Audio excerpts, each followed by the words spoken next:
എന്ന് രാവിലെ ആകുമ്പോൾ ഇവളിത് എങ്ങോട്ടാ ഒരുങ്ങി കെട്ടി ഞാട്ടുകാർ പറയും പോലെ അല്ല ഗ്യാസ് ഞാൻ കഷ്ടപ്പെടാൻ പോവുകയാണ്, ഞങ്ങൾ കഷ്ടപ്പെടാൻ പോവുകയാണ്. അപ്പോൾ വെള്ളനാട് ഞങ്ങൾ 10 ദിവസത്തെ സ്റ്റോൾ ഇട്ടിട്ടുണ്ടായിരുന്നു ഉത്സവത്തിന്. അടിപൊളിയായിട്ട് കുലുക്കി സർബത്ത്, ബൂസ്റ്റ് കുലുക്കി, വിവിധതരം ഷേക്കുകൾ, പിന്നെ ഫ്രൂട്ട് സർബത്തുകൾ, മിൽക്ക് മേഡൊക്കെ ചേർത്ത തണ്ണിമത്തൻ ജ്യൂസ്, ഇങ്ങനെയൊക്കെ നല്ല കഷ്ടപ്പാടോടെ മുന്നോട്ട് പോയായിരുന്നു. എവിടെയെങ്കിലും കടകളിൽ 10 ആൾ നിന്നാൽ നമ്മൾ പറയും അമ്പോ എന്തൊരു അറുതി കച്ചവടം. അങ്ങനെയൊന്നും അല്ല ഗ്യാസ്, ഇതിൻ്റെയൊക്കെ ബാക്കിൽ ഒത്തിരി കഷ്ടപ്പാടുണ്ടെന്നുള്ള കാര്യം എനിക്ക് ദൈവം ബോധ്യപ്പെടുത്തി തന്നു ഗ്യാസ്.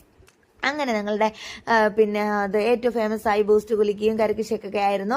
അങ്ങനെ ഞാൻ പിന്നെ ഒരു സീക്രട്ട് നിങ്ങൾക്ക് പറഞ്ഞു തരാം. ഏറ്റവും ടേസ്റ്റുള്ള ഇത് കുലുക്കിയുടെ ഫ്ലേവർ എന്ന് വെച്ചാൽ എനിക്ക് ലിച്ചിയും ഗ്രീൻ ആപ്പിളാണ് ഏറ്റവും ഇഷ്ടപ്പെട്ടത്. പിന്നെ ഓരോരുത്തർക്കും ഓരോ ഇതായിരിക്കും അവരുടെ ഫേവറേറ്റ്.